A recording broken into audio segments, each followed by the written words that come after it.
Quantos ambientes eu preciso para fazer teste de software? Quantos ambientes de desenvolvimento ou teste a gente precisa ter na nossa empresa? Vamos descobrir?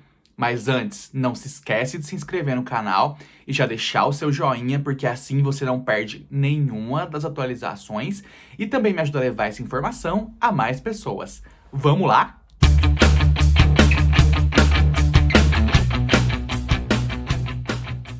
Olá, meus queridos, sejam muito bem-vindos. Eu sou Vinícius Pessoni e hoje a gente vai falar sobre uma daquelas perguntas que as pessoas me fazem muito no Instagram, no YouTube, no LinkedIn. Pessoni, quantos ambientes eu preciso ter para testar? É 3, 4, 5? É ambiente de teste, dev, homologação, performance, segurança? Quantos a gente precisa? Vamos falar então sobre isso. O mais comum, gente, é que a gente tenha pelo menos 3 ambientes para desenvolvimento. Ai, Pessoni, como assim? Quais são eles? Se eu preciso de mais? Vamos falar de cada um deles. O primeiro deles, gente, é o ambiente de desenvolvimento, né? O ambiente de desenvolvimento é o ambiente que os desenvolvedores usam para colocar os códigos que eles estão fazendo para testar alguma coisa, ou durante o tempo que eles estão desenvolvendo, é aquele ambiente muito mais instável, né? Porque tem sempre muita gente mexendo nele, muita gente colocando o código, né? Fazendo teste com dados diferentes. Então é um ambiente não muito confiável e ele é o primeiro nível de ambiente que a gente costuma ter, né? Só um detalhezinho, que o primeiro nível, na verdade, é a máquina do nosso desenvolvedor, né? Então, quando a gente fala, esse é o primeiro nível, o primeiro ambiente que a gente tem, é, na verdade, o primeiro ambiente que a gente tira da máquina do desenvolvedor e coloca em um ambiente que não é a máquina dele, né? Então, algum servidor para que a gente possa testar. Então, é o primeiro nível, então, ambiente de desenvolvimento. O segundo que a gente costuma ter, aí sim, é um ambiente mais estável. É um ambiente em que os códigos estão num formato melhor, estão mais estáveis do que o primeiro deles. Aí vai ser o ambiente de teste, ou ambiente de homologação, né? Ou ambiente de pré-produção, dependendo do lugar que você tiver. Por que disso? Porque em cada um desses ambientes a gente tem focos específicos. Então, no primeiro nível, no primeiro ambiente, é aquele ambiente que os vários desenvolvedores estão colocando código, fazendo teste, colocando breakpoint naquele negócio.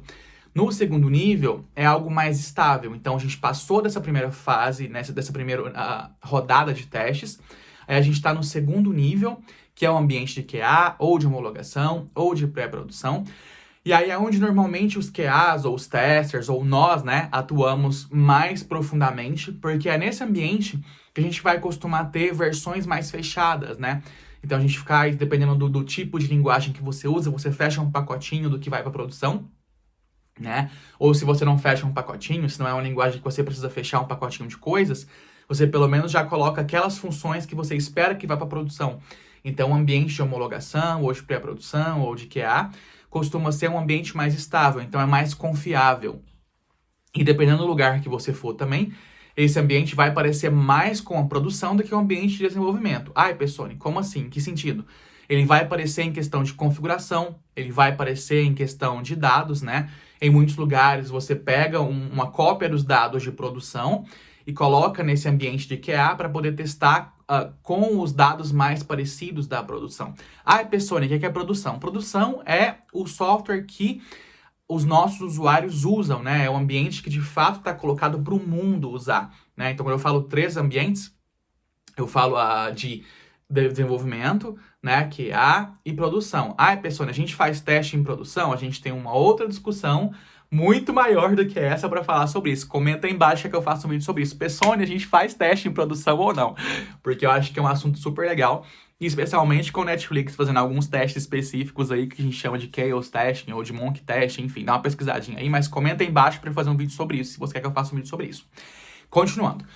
E aí, então, como eu disse para vocês, os níveis são esses, né? Então, desenvolvimento, QA, produção. Pessoni, só tem esses 3 níveis? Você não acabou de falar agorinha que o desenvolvedor também não tem na máquina dele? Então, seriam 4 níveis? Então, se você contar o desenvolvedor, né, a máquina de cada um dos desenvolvedores como um nível de teste, né? Você também pode colocar esse como nível de teste e aí você tem 4. Por quê, Pessoni? Porque os desenvolvedores também executam testes locais quando está desenvolvendo, tem os testes unitários, né? O teste de unidade, tem teste de integração. Então pode contar esses 4. Mas, Pessoni, só esses? Não. Por quê? O que tá faltando? O que sentiram falta até agora que a gente falou? A gente não falou dos testes funcionais. E um deles em específico, né, ou na verdade um grupo deles em específico, a gente precisa de ter um ambiente específico para fazer esse tipo de teste. Qual deles que é, Pessoni? Performance, né? Se você não viu meu vídeo sobre quais os 6 tipos de teste de performance, vou deixar o cardzinho aqui para você ver, clica lá para você entender os 6 tipos que tem, porque tem 6 tipos de teste de performance, gente, não é só um jeito, não é só um tipo, não é só um formato. Mas para esses tipos de teste de performance, né, para esse grupo de testes, é muito importante que a gente tenha um ambiente o mais próximo da produção possível, né? O mais próximo do que é o que de fato o nosso produto roda, onde os nossos usuários, né, os nossos clientes usam. Então, para testes de performance, nada de fazer no ambiente de desenvolvimento, nada de fazer no ambiente de QA, por vários motivos. O primeiro deles, se você faz teste de performance, carga, enfim, pico, no ambiente que outras pessoas estão usando, você vai atrapalhar a vida deles, porque você vai quebrar o ambiente, você vai tornar ele... Excuse me, desculpa. Vai tornar ele devagar. É engraçado, né, gente? A gente vai gravar vídeo, a gente tosse, a garganta engasga, né? É uma beleza. Ai, muito engraçado. E aí, se a gente vai fazer teste de performance no ambiente, a gente vai causar que aquele ambiente não responda, a gente vai causar lentidão, a gente vai causar que ele quebre. Então, a gente vai atrapalhar a vida de outras pessoas, né? Então, esse é o primeiro motivo. O segundo grande motivo é, como eu disse para vocês, o ambiente tem que ser o mais próximo da produção possível.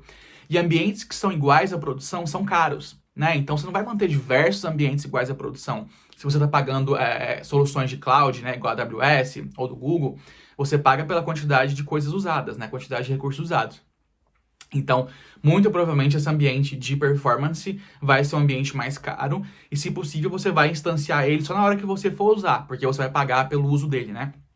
Então, também precisa ter um ambiente para teste de performance. Qual mais teste funcional que a gente não funcional que a gente não falou ainda? Pessoni, segurança. Mesmo problema da performance, né? Tem que ser o mais próximo de produção possível e também vai causar com que outras pessoas não possam usar. Então, ambientes dedicados para esse tipo de teste. Performance, segurança. Que mais, Pessoni? Não tá faltando nada aí, não? Tá falando de Docker, não tá falando de Docker? Virtualização, isso me ajuda, isso não ajuda? Sim, mais uma outra camada. Virtualização tá super em alta, como eu disse para vocês já em algum outro vídeo. E Docker é uma das formas de você isolar ambientes uns dos outros, né? Então ele fica meio ali no caminho entre o desenvolvedor e um ambiente de desenvolvimento, por exemplo, ou às vezes entre um de desenvolvimento e teste. O fato é que ele é totalmente isolado. Você instancia o ambiente, instancia a plataforma que você precisa testar com todos os componentes, faz os seus testes, depois mata essa plataforma. É muito usado para os testes unitários e testes de integração, né? Mas nas camadas mais baixas do software, tá? Então, repara que quantos ambientes eu preciso ter não é uma resposta simples, né? Não dá para eu simplesmente falar para você, é 3 e você vai falar 3 para a vida inteira. Você viu que eu te expliquei os 3 básicos que a gente precisa ter, mais os vários outros que a gente acaba tendo também, devido às outras quantidades de teste que a gente precisa fazer. Tá bom? Compartilha esse vídeo, gente, manda pro amigo, manda nas redes sociais, me ajuda a crescer esse canal. Né? E se ficou alguma dúvida, pergunta aí embaixo, que você sabe que eu sempre respondo. Muito obrigado por estar comigo hoje, um abraço para vocês, até a próxima. Tchau, tchau.